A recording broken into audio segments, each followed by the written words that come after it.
Kita mulai aja video ini yang mungkin isinya bisa bikin telinga banyak orang jadi kepanasan. Tapi sebelum kita mulai, ada baiknya kita biasain buat baca disclaimer-nya dulu. Nah, kalau ngomongin soal Indonesia di hari ini, katanya Indonesia ini adalah negara yang luar biasa toleransinya, yang dimana isinya penuh dengan kedamaian, ramah tamah, umatnya pada beradab semua, sopan santun, dan juga negara dengan isinya yang penuh dengan keberagaman. Tapi, bentar dulu bos, itu kata siapa? Ya kata siapa lagi kalau bukan kata kita sendiri. Soalnya kita sering banget kan ngebanggain yang kayak gitu di momen tertentu, di mana narasi yang dipakai selalu sama dan juga bisa dipakai di mana aja. Entah itu dari media, dari pejabat yang ngomong, atau mungkin dari tokoh agama, dan juga sampai bisa kita temuin di buku pelajaran di sekolah. Dan masalahnya, kalau kita mau coba buat lihat kenyataan, kadang yang muncul itu bukan nilai-nilai baik dari agamanya, tapi fanatisme yang dicampur sama kemunafikan. Dan ya, kombinasi yang kayak gitu sering banget bikin orang jadi kelihatan, ya maaf aja, tolol. Kalau nggak tolol ya idiot, komplit banget kan? Tapi bukan tolol dikarenakan agamanya ya, bukan dong. Soalnya ajaran agama manapun itu nggak pernah bikin umatnya sampai kelihatan tolol atau jadi tolol. Tapi yang bikin makin tolol adalah cara berpikir sebagian masyarakatnya yang kadang bikin kita cuma bisa geleng-geleng kepala doang. Ya sekarang gini aja, dari pandangan orang luar ketika ngelihat Indonesia, di mana mereka akan bilang kalau Indonesia itu adalah negara dengan populasi masyarakat muslim terbesar di dunia. Dan itu fakta yang nggak bisa dibantah sama apapun alasannya. Tapi di balik fakta itu ada kenyataan lain yang jarang dibahas dengan jujur, yaitu kekuatan mayoritas yang sering kali dipakai jadi alat tekanan sosial. Karena ya logikanya kayak gini, di Indonesia kalau kita bagian dari mayoritas, hidup kita pasti bakalan gampang, pasti bakalan dibuat gampang. Tapi kalau kita jadi minoritas, ceritanya ya bakalan beda bos, karena kadang disitulah kita harus menyesuaikan diri atau bahkan juga harus ngalah. Ya makanya sekarang ada pertanyaan yang ngebuat kita jadi ngerasa keganggu. Apakah keberagaman itu beneran dihargai atau sebenarnya cuma diterima selama itu nggak ganggu mayoritas? Karena jujur aja nih, dua hal itu jelas beda banget. Dimana menghargai perbedaan itu artinya menerima bahwa orang lain juga bisa atau boleh beda sama kita. Tapi kalau menerima perbedaan itu seringkali ujung-ujungnya cuma kayak gini. Kalian boleh beda sama kita asalkan jangan terlalu mencolok atau kelihatan. Dan yang paling bikin emosi adalah ketika kita harus menganggap bahwa kondisi itu normal. Serius bos, normal. Makanya disitulah kadang kita jadi bingung. Mereka ini orang yang beneran gak sadar atau malah mereka emang kumpulan dari orang-orang yang udah dicuci otaknya. Ya gimana enggak, kita ambil contoh aja yang paling gampangnya nih, yaitu soal tempat ibadah. Secara hukum, aturan pembangunan tempat ibadah di Indonesia ini udah jelas banget. Di mana ada aturannya, ada syarat-syaratnya, ada juga mekanisme pengajuannya. Dan di atas kertas, semua agama juga punya hak yang sama loh. Tapi kenapa di lapangan ceritanya seringkali beda jauh? Misalnya aja nih, ada banyak kasus soal pelarangan pembangunan gereja, pura, atau vihara yang seringkali ditolak sama warga. Dan alasannya juga macam-macam. Ada yang katanya karena ganggu kenyamanan, atau ada juga yang katanya gak sesuai sama kearifan lokal. Buset, goblok bener ya? Terus kearifan lokal yang kayak gimana tuh maksudnya? Padahal kalau kita pahami lebih dalam lagi, inti masalahnya itu cuma satu, yaitu karena mayoritas emang ngerasa nggak suka aja. Udah, titik. Nah kalau dilihat dari berbagai laporan setara institut soal konflik atau pelarangan rumah ibadah di Indonesia, sebenarnya polanya itu udah lumayan kelihatan jelas, yang dimana kasus yang paling banyak justru kebanyakan ada di Pulau Jawa. Tapi perlu diingat, di sini bukan berarti Pulau Jawa itu paling intoleran ya. Soalnya dipastikan karena adanya beberapa faktor, seperti penduduknya yang emang paling padat dan aktivitas sosialnya juga yang paling ramai. Selain itu, ada beberapa provinsi di Pulau Jawa ini, kayak misalkan di Jawa Barat, Jawa Timur, sampai di ibu kota Jakarta, yang seringkali terjadi konflik soal pembangunan rumah ibadah. Terus kalau dilihat dari jenisnya, yang paling sering kena masalah itu biasanya soal pembangunan gereja, entah itu dari gereja Kristen ataupun Katolik. Dan juga biasanya persoalannya klasik banget, yaitu ada warga yang menolak, ada izin yang dipersulit, atau ada tekanan dari kelompok tertentu.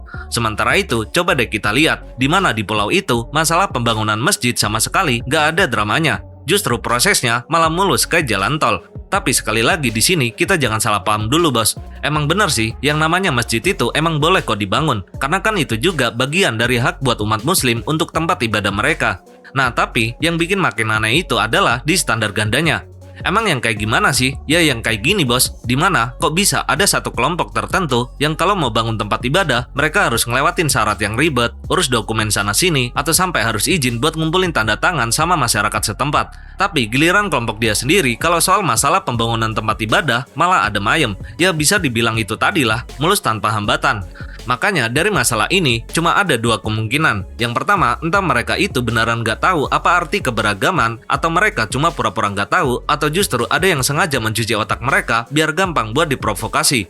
Dan kalau emang pura-puranya nggak tahu, ya maaf aja, itu namanya kemunafikan yang berstandar ganda.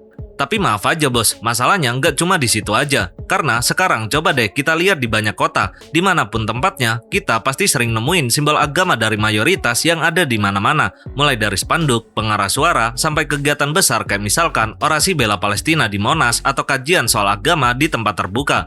Tapi ya sekali lagi, itu bukan masalah dan nggak ada sama sekali masalah di situ. Karena dari situ kita bisa melihat bahwa agama emang punya tempat khusus buat kehidupan di masyarakat kita. Nah, tapi yang jadi masalah di sini adalah ketika ruang publik perlahan berubah jadi wilayah kekuasaan dari satu identitas saja, di mana biasanya kalau minoritas mau ngelakuin apapun itu, mereka harus lebih hati-hati lagi. Apalagi dengan mereka yang harus memastikan keberadaan mereka nggak terlalu mencolok atau bahkan nggak mengganggu. Nah, kalau kalian nggak paham standar gandanya di mana, coba deh kita lihat video ini. Dan apabila kamu berdoa, janganlah berdoa seperti orang munafik. Mereka suka mengucapkan doanya dengan berdiri dalam rumah-rumah ibadat dan pada tikungan-tikungan jalan raya supaya mereka dilihat orang. Aku berkata kepadamu, sesungguhnya mereka sudah mendapat upahnya. Mengadakannya ya di mayoritas agama Islam. Di sini Islam semua. Kalau di luar ini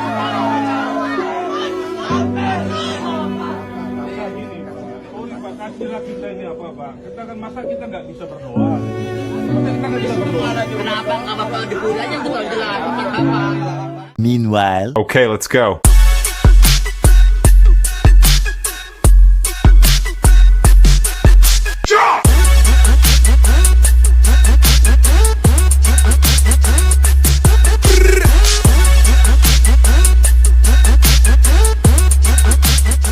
Dan di sini lucunya, banyak mayoritas yang bahkan gak sadar kalau kondisi yang kayak gini emang beneran ada di masyarakat kita. Tapi mereka malah nyantai aja sambil bilangnya kayak gini, loh Indonesia ini kan masih toleran bos.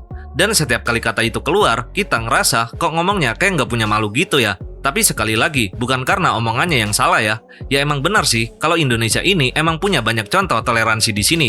Tapi dengan mengulang kalimat itu tanpa mau ngelihat kenyataan di lapangan, itu ya sama aja kayak orang yang matanya ditutup tapi masih pede buat bilang kalau sebenarnya Indonesia ini masih baik-baik aja. Dan jujur aja, kalau itu sih bukan bentuk dari sebuah optimisme bos. Tapi itu kebodohan berjamaah yang sengaja dilahirkan dan dipupuk sampai hari ini. Nah, yang lebih parahnya lagi, ketika ada orang yang mencoba buat mengkritik kondisi ini, kok bisa reaksi sebagian masyarakatnya langsung defensif semua? Mereka langsung marah, langsung ngajakin Sherlock, dan bilang kalau kritikan itu menyinggung agama mereka. Padahal yang dikritik itu bukan isi agamanya loh, tapi yang dikritik itu adalah perilaku sosial manusia yang sering manfaatin agama sebagai alat kekuasaan. Nah, kalau masyarakat kita nggak bisa bedain dua hal itu, ya berarti ada masalah serius dalam cara berpikir kita. Dan disinilah kadang kita ngelihat kalau fanatisme itu muncul dengan sendirinya, di mana orang bakalan ngerasa kalau dia itu manusia paling religius tapi nggak pernah mau yang namanya itu buat introspeksi diri. Atau dengan kata lain, ya mereka nggak mau ngaca aja. Dan juga di mana mereka bakalan ngerasa jadi manusia yang paling benar tapi nggak pernah mau buat dengerin kritikan dari orang. Karena kalau ada yang beda dikit aja, bisa langsung dianggap musuh. Ngeri kan? Idiot nggak tuh? Makanya itu, cara berpikir yang kayak ginilah yang bisa dijadiin tanda sebagai fanatisme yang kampungan banget. Ya kalau kata orang mah, ngampungnya ngampung banget. Ya nggak? Karena sejatinya agama itu harusnya bisa bikin manusia jadi lebih bijak, lebih rendah hati, dan lebih ngelihat perbedaan dari sudut pandang orang lain. Tapi kalau agama malah ngebuat orang jadi lebih kasar, lebih cepat menghakimi orang, dan lebih gampang ngebenci orang, itu berarti ada sesuatu yang salah dari dia belajar soal agamanya. Dan jujur aja ya, fenomena yang kayak gini itu nggak sedikit kejadiannya di Indonesia. Soalnya bisa kok kita lihat dari lingkungan kita sendiri, di mana ada beberapa orang yang katanya dia rajin banget kalau urusan soal ibadah, tapi di dalam kehidupan dia sehari-hari, ternyata dia itu sering korupsi, sering fitnah orang lain, dan sering kali ngasut orang biar jadi nggak suka sama kita. Nah makanya dari situ kelihatan jelas banget kalau simbol agama cuma dipakai kayak aksesoris doang. Apalagi kalau cuma dipakai biar kelihatan suci di mata orang. Padahal dibalik itu, kelakuannya ya sama aja kayak manusia yang lainnya, bahkan malah bisa jauh lebih buruk lagi.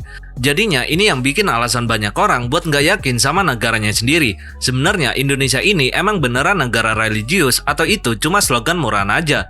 Dan pertanyaan yang kayak gitu emang bakalan sulit buat diterima banyak orang. Tapi kalau kita masih nggak berani buat jawab, ya berarti kita lagi mempertahankan satu tradisi budaya, yaitu kemunafikan yang sekarang ini udah dianggap biasa aja.